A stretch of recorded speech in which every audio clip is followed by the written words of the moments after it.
Welcome to my channel doctor Mukesh Yadav judicial classes.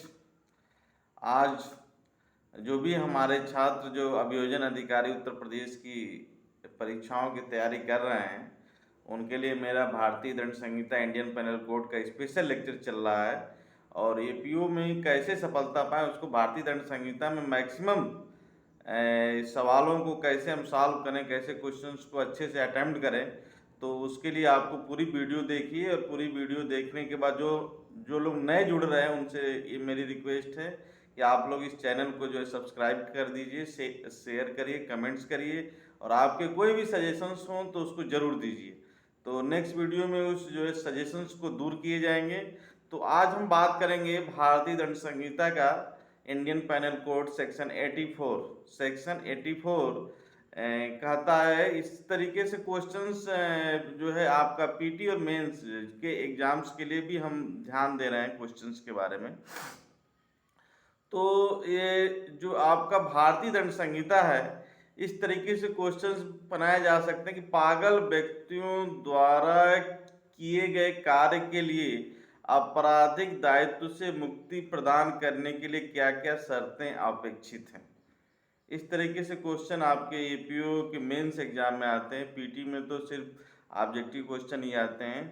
तो what are the essential conditions for giving exemptions from the criminal liability for the offence committed by a person of unsound mind. तो भारतीय दंड संहिता की धारा 84, भारतीय दंड संहिता की धारा 84 के अंतर्गत प्रतिपादित पागलपन के प्रतिवाद के क्षेत्र की व्याख्या करिए। इस तरह से यदि क्वेश्चन आए तो हमें सेक्शन 84 के बारे में लिखना है। Explain the scope of the defence of insanity as lays down in section 84 of the Indian penal code. तीसरी बात यह कह रहा है कि अब हम डायरेक्ट जो है इसकी स्थिति पर आ जाते हैं कि मानसिक अस्वस्थता या विकृचितता का बचाव क्या है। मानसिक अस्वस्थता और विकृचितता का बचाव क्या है। मानसिक अस्वस्थता या विकृचितता भारतीय दंड संहिता के अंतर्गत आपराधिक दायित्व से उन्मुक्ति का एक अच्छा बचाव है। विकृचितता संबंधी प्रावधान भारतीय दंड संहिता में सेक्शन 84 में उपबंधित किए गए हैं अर्थात दिए गए हैं। भारतीय दंड संहिता की धारा 84 मैकनाटन के मामले में प्रतिपादित किए गए सिद्धांतों के लिए किए गया है। धारा 84 के प्रावधान को पूर्ण रूप से मैकनाटन नियमों पर ही आधारित है। मैकनाटन का मामला क्या है हम इसको थोड़ा सा जानने की कोशिश करते हैं। मैकनाटन का नियम यह है, इस मामले में अभियुक्त मैकनाटन स्कॉटलैंड का निवासी था जो कई वर्षों से उत्पीड़न उन्माद से पीड़ित था। मैकनाटन की यह धारणा थी कि कुछ व्यक्तियों का दल उसका पीछा करता है और उसकी निंदा करता है तथा उससे मिलने वाली नौकरियों में बाधा उत्पन्न करता है। मैकनाटन इन सबके पीछे इंग्लैंड के प्रधानमंत्री श्री रॉबर्ट पील को अपना दुर्भाग्य मानता था। एक बार उसने श्री ड्रमोंड नामक व्यक्ति को रॉबर्ट पील समझकर गोली मार दी। यहीं से कहानी शुरू होती है, इसको नोट कर लीजिए। श्री ड्रमोंड नाम व्यक्ति को रॉबर्ट पील समझ करके वह गोली मार दी जो कि रॉबर्ट पील का ही निजी सचिव था। जूरी ने अभियुक्त को उन्मत्तता के आधार पर दोष मुक्त घोषित कर दिया। अब जो जूरी सिस्टम हुआ करता था वह जो है उन्मुक्तता के आधार पर जो है इंसैनिटी के आधार पर जो है उसको मतलब आपराधिक दायित्व से मुक्त कर दिया। फलस्वरूप संपुट इंग्लैंड में खलबली मच गई, अतः मामले को हाउस ऑफ लॉर्ड्स के समझ भेजा गया। हाउस ऑफ लॉर्ड्स ने मामले को निर्धारित करते हुए 5 सिद्धांत प्रतिपादित किए, जो कि मैग्नाटम नियम कहलाता है, तथा इन्हीं नियमों को धारा 84 के प्रावधान पर ये नियम आपके आधारित हैं। समझ गए आप लोग? तो वे 5 नियम क्या हैं मैग्नाटन के, उसको एक एक करके हम लोग पढ़ते हैं और उसको समझने की कोशिश करते हैं कि मैग्नाटन के वे 5 नियम क्या हैं।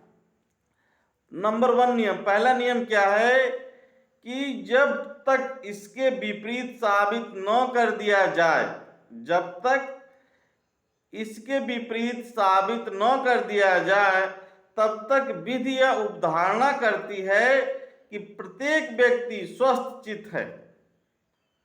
जब तक उसके खिलाफ साबित न कर दिया जाए कि वह अस्वस्थ है या उन्मत्तता में, तब तक कानून यह धारणा करेगी कि प्रत्येक व्यक्ति स्वस्थ चित्त है तथा अपने द्वारा किए गए कार्य के परिणाम और प्रकृति को समझने की शक्ति रखता है।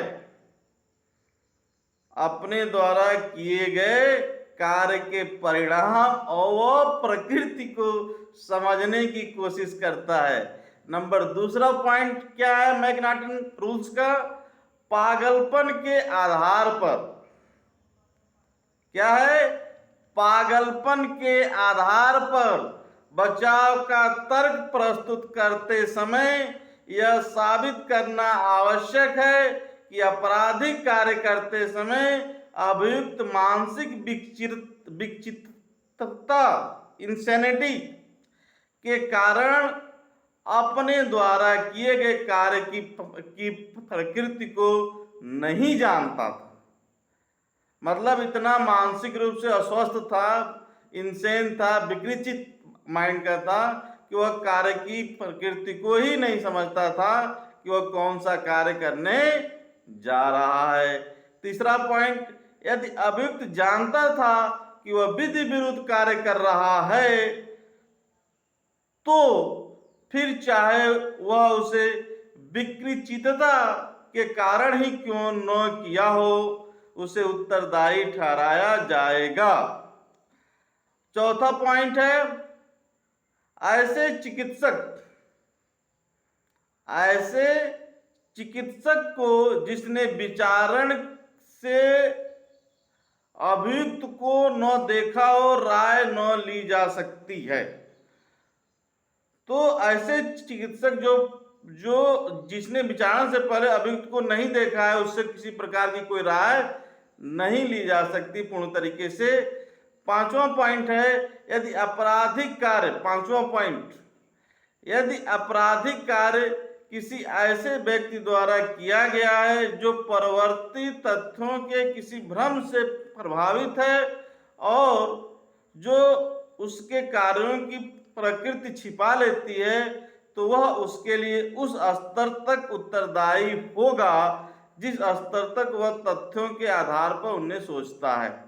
तो इस तरीके से आपके 5 सिद्धांत जो है मैग्नाटम नियम रूल्स के तहत जो है बनाए गए, और इसके तहत जो है अब हम लोग बात करेंगे भारतीय दंड संहिता सेक्शन 84। तो भारतीय दंड संहिता में कहा गया है, ऐसे व्यक्ति द्वारा किया गया कोई अपराध, किया गया कोई कार्य अपराध नहीं है जो उसे कारित करते समय विकृत चित्तता के कारण उस कार्य की प्रकृति या यह कि वह जो कुछ कर रहा है वह दोषपूर्ण या विधि विरुद्ध है जानने में असमर्थ है।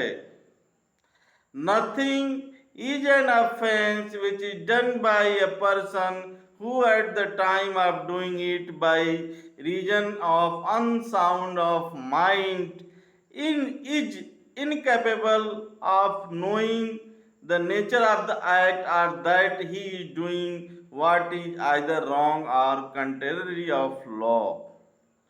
ऐसा व्यक्ति द्वारा किया गया कोई कार्य अपराध नहीं है जो उसे करते समय विकृत चित्तता के कारण उस कार्य की प्रकृति या यह कि वह जो कुछ कर रहा है वह दोषपूर्ण या विधि विरुद्ध है जानने में असमर्थ है। तो इसके लिए आपको इसेंशियल एलिमेंट ऑफ सेक्शन 84 हम लोग पढ़ेंगे। इसेंशियल एलिमेंट ऑफ सेक्शन 84 पहला है इंसैनिटी ऑफ अनसाउंड माइंड। इसमें केस है जो है, इसमें ये बात बताई गई है कि धारा 84 के अंतर्गत सभी प्रकार की विकृतता का बचाव स्वीकार नहीं किया गया है। इतना ही नहीं, विकृत चित्तता के संबंध में विधिक दृष्टिकोण व चिकित्सा विज्ञान द्वारा अपनाए जाने वाले दृष्टिकोण में काफी भिन्नता है। चिकित्सा विज्ञान के अंतर्गत विकृत चित्तता कितने प्रकार की हो सकती है, परंतु सभी प्रकार की विकृत चित्तता नहीं हो सकती। इसमें जो है आपका केस है सुरेंद्र मिश्रा बनाम state of Jharkhand AIR 2011 SC 627 के मामले में उच्चतम न्यायालय द्वारा यह कहा गया कि भारतीय दंड संहिता शब्द विकृत चित्त की परिभाषा नहीं दी गई है, अतः विकृत चित्त को पागलपन के तुल्य ही समझा जाना चाहिए। अब आता है जो है insanity at the time of doing the act. कार्य करने के समय विकृत चित्त होना। धारा 84 लागू होने के लिए यह आवश्यक है कि व्यक्ति अपराध कार्य करने के समय विकृत चित्त हो, पागल हो। अपराध कार्य जब करने जा रहा हो तो व्यक्ति पागल हो। उस पहले अथवा बाद की विकृत चित्तता बचाव का आधार नहीं है। जब आप अपराध करने जा रहे हो उस समय आप पागल होना चाहिए। यदि आप पहले थे यह माने नहीं होगा कि यदि आप बाद में पागल हुए, यह माने नहीं होगा। अपराध करते समय कोई व्यक्ति यदि पागल है तो वह माना जाएगा और उसके लिए पहले अथवा बाद की प्रकृति बचाव का आधार नहीं हो सकती। अपराध कार्य किए जाने के समय व्यक्ति की मानसिक दशा जो है पागलपन की होनी चाहिए। तीसरा पॉइंट है incapable of knowing the nature of the act. कार्य की प्रकृति को जानने में असमर्थता। किसी व्यक्ति के विकृचित होने मात्र से आवश्यक है कि उसकी विकृचितता ऐसी थी जिसके कारण वह अपने कार्य की प्रकृति को जानने में असमर्थ था। चौथा पॉइंट, यह समझने में असमर्थता की कार्य दोषपूर्ण अथवा विधि के प्रतिकूल है। Incapable of knowing the nature of act. Incapable of the knowing the nature of act wrong और कंट्रेरी टू लॉ। दंड संहिता की धारा 84 में यह उपबंधित है कि विकृचितता को निर्धारित करने की एक कसौटी यह है कि वह अपने कार्य की प्रकृति को समझने में असमर्थ था। दूसरी कसौटी यह है कि यह नहीं जानता था कि वह जो कुछ कर रहा है वह दोषपूर्ण अथवा विधि विरुद्ध है। तो इसमें कुछ डिसाइडेड केसेज हैं जिसको नोट कर लीजिए, जिसमें जो है मोहम्मद हुसैन बनाम सम्राट और मध्य प्रदेश राज्य है बनाम अहमदुल्ला और अमृत भूषण गुप्ता बनाम यूनियन ऑफ इंडिया। ये 3 केसेस हैं, आप इसको पढ़ लीजिए। मोहम्मद हुसैन, अब इसको मैं कल डिस्कस कर दूंगा क्योंकि वीडियो में चाह रहा हूँ कि छोटी छोटी वीडियो ही बने जो आप कम समय में आसानी से आप उसको देख लें। और आपसे रिक्वेस्ट यही है कि इस चैनल को जो है सब्सक्राइब करें, लाइक करें, शेयर करें और दोस्तों को भी बताएं कि जो है इस तरह का IPC की एक एक सेक्शन को लेकर के हम लोग चर्चा करते हैं। और मैं चाहूँगा कि आप इसके नीचे सजेशन भी जरूर दीजिए, कमेंट्स दीजिए, सजेशन दीजिए, तब जाकर के नेक्स्ट वीडियो हमारी मैं इसमें सुधार लाऊंगा, नेक्स्ट वीडियो अच्छे से बनेगी। तो thank you very much all students, और आप लोग बेहतर तरीके से अपनी तैयारी को जारी रखिए।